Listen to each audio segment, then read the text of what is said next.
প্রিয় শিক্ষার্থীরা, আসসালামু আলাইকুম। আশা করি সবাই ভালো আছো। আজকে আসলাম আরেকটি নতুন পর্বে। এই পর্বে আলোচনা করব অধ্যায় 6 শতকরার 104 পৃষ্ঠার 5, 6, 7 নম্বর অঙ্ক নিয়ে। তো তোমরা ক্লাসটি শেষ পর্যন্ত দেখবে, আমি তোমাদেরকে সহজ করে বুঝিয়ে দেওয়ার চেষ্টা করবো ইনশাল্লাহ। তো এখানে তোমরা দেখতে পাচ্ছ যে সবগুলোই শতকরার অঙ্ক। এখানে দুইটা অঙ্ক 6, 7 অঙ্ক দেওয়া আছে, দেখো মুনাফার অঙ্ক। তো এই মুনাফার অঙ্কগুলো তোমার দুইভাবে করা যায়, সূত্র দিয়েও করা যায়, আবার ঐকিক নিয়মেও করা যায়। ঠিক আছে, তো তোমরা অনেকে ঐকিক নিয়মে পছন্দ করো, আবার অনেকে সূত্র দিয়ে পছন্দ করো। তাই আমি তোমাদেরকে এই দুইটা অঙ্ক তোমাদের দুই রকমভাবে করাবো। 6, 7 সূত্র দিয়েও করাবো, আবার ঐকিক নিয়মও করাবো। তোমাদের যেটা যাদের ভালো লাগে সেভাবে তোমরা করতে পারো। ঠিক আছে, তো প্রথমে তোমাদের আমি এই কয়েকটি সূত্র আছে এটা, তো সূত্রগুলো তোমাদের আমি লিখে দিই, তোমরা উঠে নিবা। তারপর আমি তোমাদের পর্যায়ক্রমে অঙ্কগুলো করাবো। ঠিক আছে, তো এখানে দেখো কয়েকটি সূত্র আছে। এখানে এই যে সরল মুনাফা লিখে রেখেছি, কারণ আমি অঙ্কগুলো সরল মুনাফা, যদিও তোমাদের সরল চক্র উল্লেখ নাই, তারপরেও আমি একটু আলোচনা করলাম যেন তোমরা এটা ধারণা পাও। তো এখানে দেখো যে মুনাফা নির্ণয় সূত্র হচ্ছে আসল গুণিত মুনাফার হার গুণিত সময়, আর নিচে থাকবে 100। এটা হচ্ছে মুনাফার নির্ণয়ের সূত্র। আর আসল সমান হচ্ছে মুনাফা গুণিত 100 মুনাফার হার গুণিত সময়। আবার সময়ের সূত্র হচ্ছে যখন আমরা বছর বের করব, তখন হচ্ছে মুনাফা গুণিত আসল, আসল গুণিত মুনাফার হার। যখন মুনাফার হার বের করবো অর্থাৎ শতকরা বের করব, তখন কি হবে? মুনাফার হার সমান হচ্ছে মুনাফা গুণিত 100 আসল গুণিত সময়। অনেকে বলবা যে এতগুলো সূত্র, 4টা সূত্র মুখস্থ কিভাবে রাখবো? তো সূত্র মুখস্থ রাখার সহজ নিয়ম হচ্ছে এই যে দেখতে পাচ্ছ, এটাই হচ্ছে আমাদের মেন সূত্র। এটা যদি মনে থাকে তোমাদের, এগুলো সব পারা যাবে। কেন? দেখো, এটা মুনাফা হচ্ছে আসল গুণিত মুনাফার হার গুণিত সময়। এখানে তোমার 4টা কথা থাকে, মুনাফা, আসল, মুনাফার হার, সময়। তারা মুনাফা বের করছি তখন 3টাই গুণ হচ্ছে, শুধু 100টা ভাগ করে দেব। আর এই 3টা লক্ষ্য করে দেখো, প্রত্যেকটার ওপরেই মুনাফা আছে আর 100 আছে গুণ দিয়ে, প্রত্যেকটারই মুনাফা গুণিত 100, মুনাফা গুণিত 100, মুনাফা গুণিত 100। শুধু নিচের গুলো চেঞ্জ হচ্ছে। কি চেঞ্জ হচ্ছে? যখন আসল চাচ্ছে তখন দেখো এখানে আসল নাই, মুনাফার হার গুণিত সময়। যখন সময় চাচ্ছে তখন এখানে কি আসল চলে আসছে, এই সময়টা আর থাকছে না। যখন মুনাফার হার চাইছে তখন দেখো আসল আর সময় থাকছে, মুনাফার হারটা না হয়েছে। তাই এই 3টা সূত্র একই রকমই, শুধু এই জিনিসগুলো চেঞ্জ হবে। এই যখন এখানে আসবে তখন এখানে চলে আসবে, আবার যখন এই এখানে আসবে তখন এই এখানে চলে আসবে, এভাবে। ঠিক আছে, আশা করি বুঝছো। তো এবার দেখো, তাহলে আমরা প্রথম অঙ্কটা শুরু করি। কি বলছে? তো এখানে বলছে দেখো যে মনিবী চাকমা বাগান থেকে 10 ডজন কলা সহ একটি কলার কাঁদি পারলো। পেরে দেখলো গাদিতে 25% কলা পচা বা নষ্ট। তাহলে ভালো কলার সংখ্যা কত? এখানে বলছে যে 10 ডজন কলা সহ একটি কাঁদি পারলো, পেরে দেখলো 25% পচা, অর্থাৎ শতকরায় 25%, মানে কি 100টায় 25টা পচা। কয় ডজন পেয়েছে? 10 ডজন। তো এখানে যেহেতু সংখ্যায় দেওয়া আছে, এই 10 জনকে আমাদের কি করতে হবে? সংখ্যায় প্রকাশ করে নিতে হবে। তো সংখ্যায় প্রকাশ করলে কি হবে? 1 ডজন সমান 12টি, তাহলে 10 ডজন সমান কত? 12 গুণিত 10, তাহলে 120টি। তাহলে 100টার মধ্যে যদি 25টা পচা হয়, তাহলে 120টার মধ্যে পচা কত সেটা আমাদের বের করতে হবে। ঠিক আছে, যে 100টার মধ্যে শতকরা মানে কি 100, অর্থাৎ 100টার মধ্যে পচা 25টি। তাহলে 120টি কলার মধ্যে 10 ডজন সমান 120 পেলাম, তাহলে 120টি কলার মধ্যে কত পচা সেটা বের করতে হবে। তারপর যদি আমরা এই পচা কলার সংখ্যাটা আমরা যদি এই 120 থেকে অর্থাৎ মোট কলা থেকে বাদ দিই, তাহলে কি পাবো? ভালো কলার সংখ্যা পেয়ে যাবো, তাই না? আমরা পচা কলার সংখ্যাটা আগে বের করব। 120টি কলায় কয়টি পচা সেটা আগে বের করব, তারপর আমরা 120 থেকে এই পচা কলার সংখ্যা বাদ দিলে কি পাবো? ভালো কলার সংখ্যা পাবো। বুঝতে পারছো? তো চলো অঙ্কটা খাতায় করে দিই। তাহলে দেখো এখানে লিখে নিলাম যে আমরা জানি 1 ডজন সমান 12টি, অতএব 10 ডজন সমান হচ্ছে 12 গুণিত 10। তাহলে কত হবে? 120টি কলা। ঠিক আছে, 120টি কলার মধ্যে কত পচা আমাদের বের করতে হবে। তাহলে পচার সংখ্যা কত ছিল? শতকরায় 25% ছিল, অর্থাৎ 100টি কলার মধ্যে 25টা পচা। তাহলে আমরা লিখব যে 100টি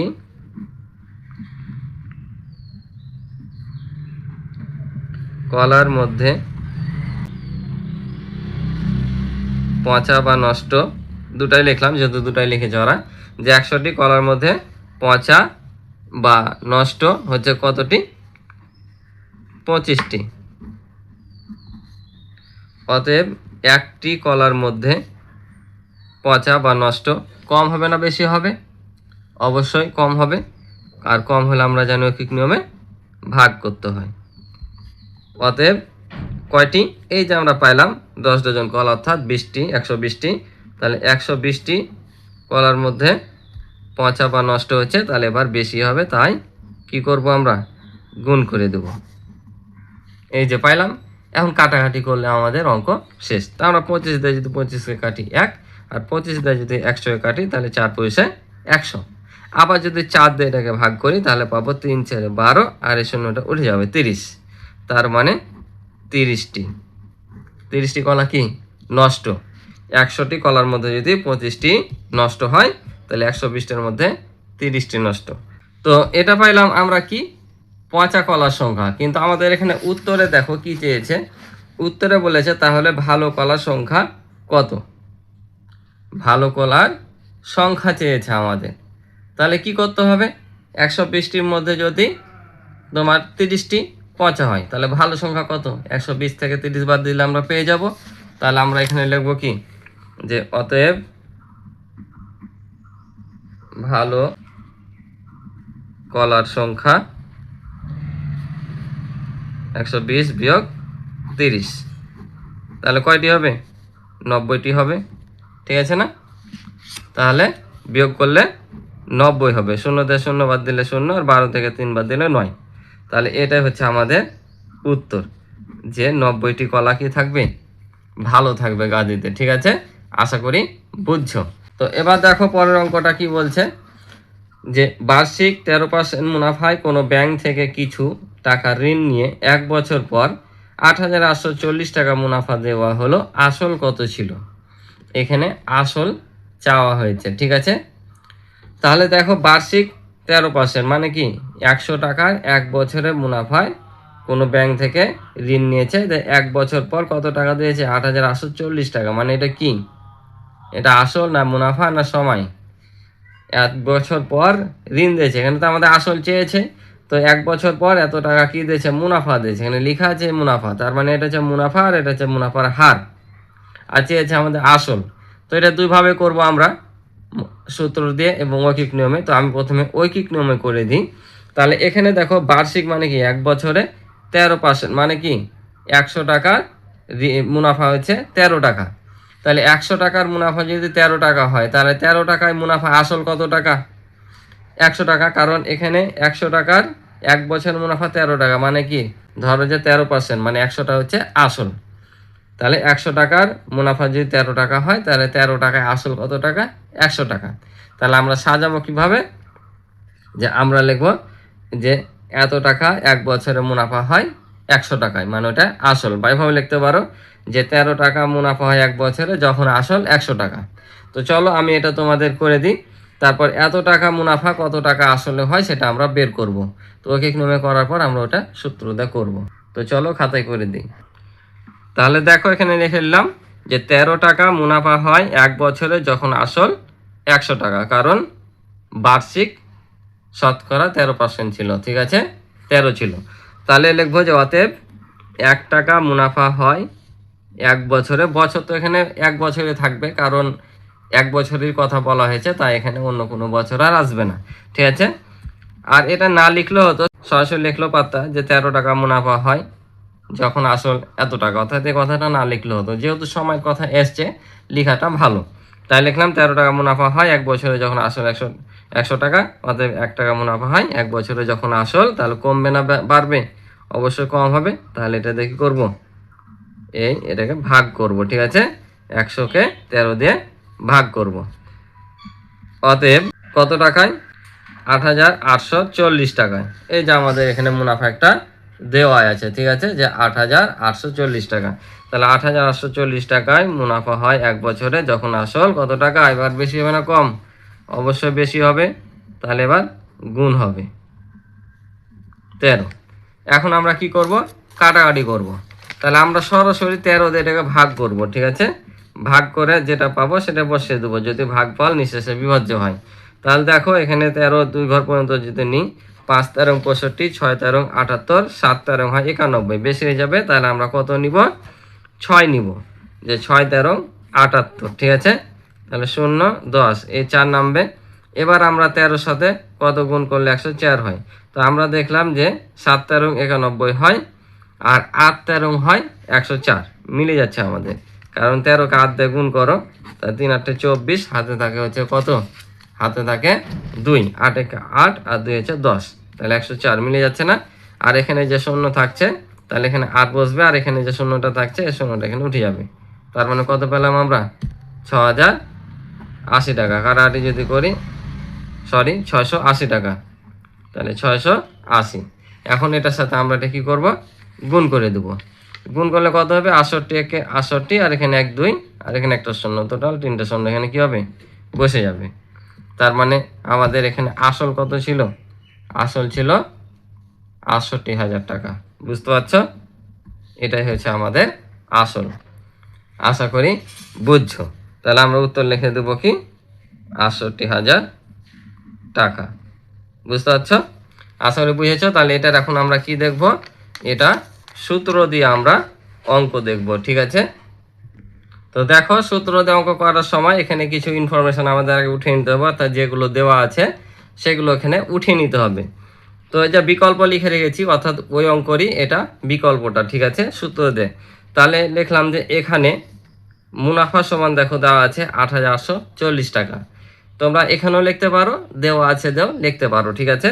তাহলে মুনাফা বইয়ে দেওয়া আছে 8,840 টাকা, মুনাফার হার দেওয়া আছে 13%, সময় দেওয়া আছে 1 বছর, বার্ষিক বলেছিল, আর আসল চেয়েছে আমাদের এখানে, তাই আসলটা জিজ্ঞাসা চিহ্ন রেখেছি, হট, ঠিক আছে।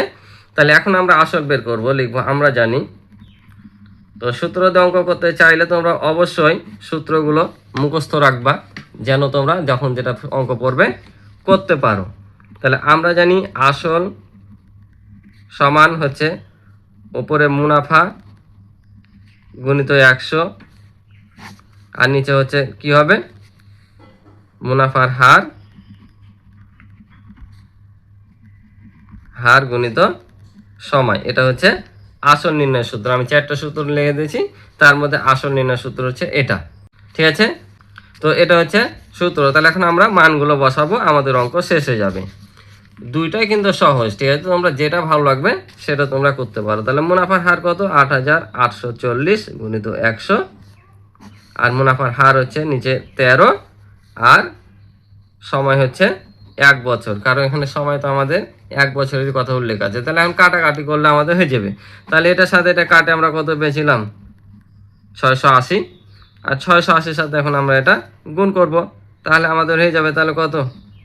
68,000 টাকা, তাই না? এটা হচ্ছে আমাদের উত্তর। আশা করি বুঝছো। কঠিন কি? একেবারে সহজ, যেটা ইচ্ছা সেটা তোমরা করতে পারো। এবার দেখো, তাহলে আমরা পরবর্তী অঙ্কে আসি। বলছে যে ব্যাংক থেকে আসলের ওপর বার্ষিক 12.5% মুনাফায় 3 বছরের জন্য 50,000 টাকা ঋণ নেওয়া হলো। 3 বছর পর মোট কত টাকা পরিশোধ করতে হবে? তাহলে ব্যাংক থেকে ঋণ নিয়েছে কত হাজার টাকা? 50,000 টাকা। কয় বছরের জন্য? 3 বছরের জন্য। শতকরাই কত? 1 বছরে 12.5%, অর্থাৎ 100 টাকায় তাকে দিতে হবে 12.5 টাকা। তাহলে আমাদেরকে যদি আমরা বের করি, এখানে বলছে 3 বছর পর মোট কত টাকা পরিশোধ করতে হবে। 3 বছর পর মোট বলেছে, তো এখানে যদি আমরা মোট বের করতে চাই, তাহলে আমাদের এখানে কি কি লাগবে? অবশ্যই মুনাফা লাগছে। তো আমরা এখানে দেখতে পাচ্ছি যে 100 টাকার 1 বছরে মুনাফা হচ্ছে 12.5 টাকা। তাহলে আমাদেরকে বের করতে হবে আগে যে 50,000 টাকা 3 বছরে মুনাফা কত। তাহলে আমরা মুনাফা পাবো। তাহলে এখন ধরো যে আমাদের 3 বছর পর মোট পরিশোধ করতে বলেছে। তাহলে তুমি মনে করো যে 50,000 টাকা ব্যাংক থেকে ঋণ নিলে, তাহলে বছর শেষে 3 বছর শেষে তুমি কি শুধু সে মুনাফাটাই দিবা, নাকি তোমাকে এই আসল টাকাটাও পরিশোধ করতে হবে? বলো তো। তুমি যখন কারো কাছ থেকে ধার নিবা, আর সে যদি বলে যে আমাকে যখন টাকা দিবা তার চাইতে আমাকে যে ধরো যে 10,000 টাকা নিয়ে 1,000 টাকা আরও বেশি লাগবে, তাহলে তো তুমি 1,000 টাকা দিবা, নাকি তাকে 1,000 টাকার সাথে সে আসল 10,000 টাকাও দিবা? অবশ্যই তোমাকে 10,000 টাকাও দিতে হবে, সম্পূর্ণ টাকা পরিশোধ করতে হবে। তাহলে তোমাকে 11,000 টাকা পরিশোধ করতে হয়েছে। ঠিক তেমনই এখানে 3 বছর পর মোট বলেছে, মানে তোমাকে আসলটাও দিতে হবে আসলের ওপর যত তুমি সুদ পাবা, মুনাফা হবে 3 বছরের, সে মুনাফাটাও তোমাকে দিতে হবে। বুঝতে পারছো? তাহলে আমাদের প্রথম কাজ হচ্ছে মুনাফা বের করা, তারপর মুনাফাটা এটার সাথে যোগ করে 3 বছরের পর মুনাফা আসলটা বের করা। ঠিক আছে? তো চলো আমি তোমাদের করে দিই। তাহলে প্রথমে আমি তোমাদের ঐকিক নিয়মে করে দিই। তাহলে কি লিখবো দেখো, যে 100 টাকার 1 বছরের মুনাফা কত? 12.5, এটা তাই না? এটা হচ্ছে তোমার 1 বছরের মুনাফা। তাহলে আমরা লিখবো যে অতএব 1 টাকার 1 বছরের মুনাফা কম হবে না বেশি? অবশ্যই কম। তাহলে এটাকে আমরা কি করব? 100 দ্বারা ভাগ করব। অতএব কত টাকা? এই যে 50,000 টাকা ঋণ নিয়েছে। ঠিক আছে? তাহলে 50,000 টাকার কয় বছরে? 50,000 টাকা নিয়েছে কয় বছরের জন্য? 3 বছরের জন্য। তাহলে এখানে হবে তোমার 3। তাহলে 50,000 টাকা 3 বছরে কম হবে না বেশি? অবশ্যই বেশি। তাহলে 1 টাকার 1 বছরের মুনাফা এত টাকা, তাহলে 50,000 টাকা যদি 1 বছরে ধরি, কম না বেশি? বেশি হবে। তাই এটার সাথে কি করে দেবো আমরা? গুণ। আবার হচ্ছে তোমার 1 বছরের মুনাফা ছিল এটা, 3 বছরে কম না বেশি? অবশ্যই বেশি হবে। তাহলে এটাও গুণ। তোমরা এটা 4 লাইনও করতে পারো, 3 লাইনও করতে পারো। ঠিক আছে? অনেকে 4 লাইনে করায়, আবার বইয়ে 4 লাইনে দেওয়া আছে, আর আমি কিন্তু 3 লাইনে করাই। যে এটা দুটাই বেশি হবে, একবারে আমরা নিয়ে গুণ করে দিলাম। আর নিচে কত? 100। এখন আমরা কাটাকাটি করলে এটার সাথে এটা যদি কাটাই, তাহলে কত হচ্ছে? 2টা শূন্য কেটে যাবে, 500 থাকছে, তাই কি না? এখন আমরা এগুলো কি করব? গুণ করে নেব। তাহলে 500 সাথে যদি আমরা 3 গুণ করি, তাহলে হবে কত? 3 5 15, 3 5 15, আর 2টা শূন্য এখানে কি বসে যাবে। আর এখন 12.5 আমরা এটা গুণ করব। তাহলে আমরা ধরো যে 12.5 সাথে আমরা 15 গুণ করব, পরে এই 2টা শূন্য আমরা বসিয়ে দেবো। ঠিক আছে? তো প্রথমে ধরো দশমিক নাই, আমরা যেভাবে গুণ করি সেভাবেই। 5 5 25 আর 5, হাত থাকে কত? 2। 5 2 10 দিয়ে 12, 2 হাত থেকে 1, 5 1 5 আর 1 6, একটা শূন্য, আবার 5 1 5, 2 1 2, 1 1 1। এখন যদি আমরা যোগ করি তাহলে কত হবে?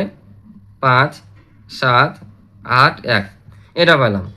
আর এখানে যে 2টা শূন্য ছিল, এখন এই 2টা শূন্য এখানে আমরা বসিয়ে দেবো। ঠিক আছে?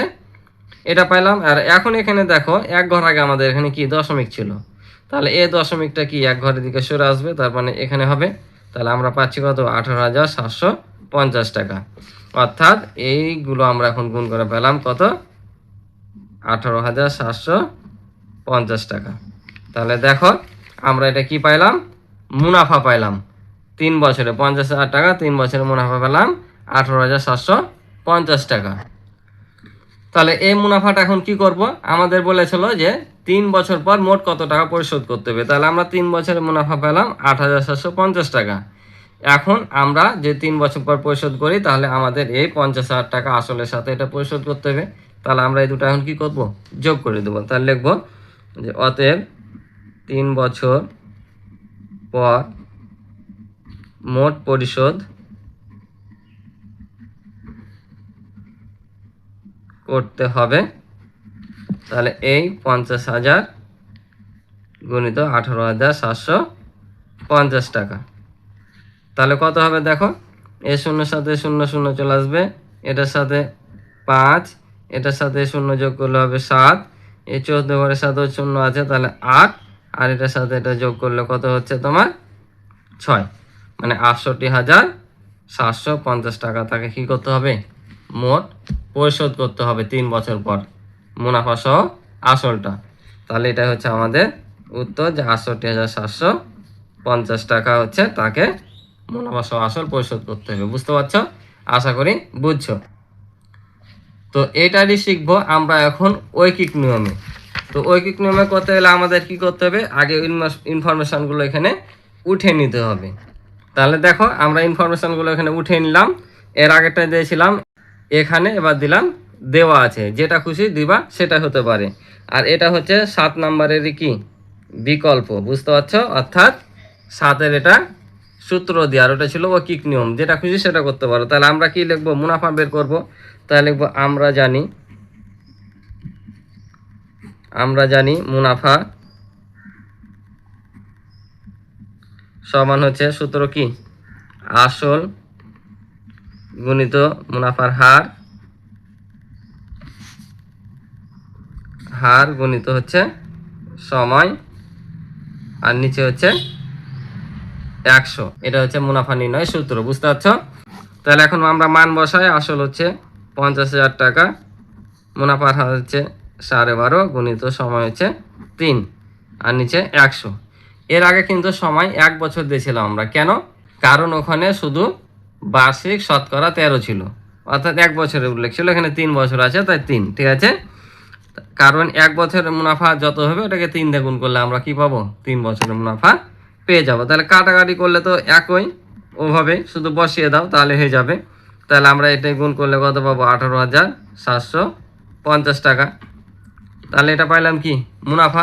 তাহলে এখন আমাদের কি করতে হবে? 3 বছর পর মুনাফা আসল পরিশোধ করতে হবে। তাহলে অতএব 3 বছর পর মোট পরিশোধ করতে হবে। নিচের অংশটির নিয়ম কিন্তু একই। তাহলে 50,000 সাথে 18,750 টাকা কি করে দেবো?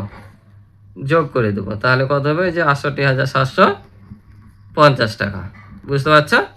এটাই হচ্ছে উত্তর আমাদের, যে 3 বছর পর মোট পরিশোধ করতে হবে 68,750 টাকা। উত্তর 68,750। আশা করি তোমরা বুঝছো।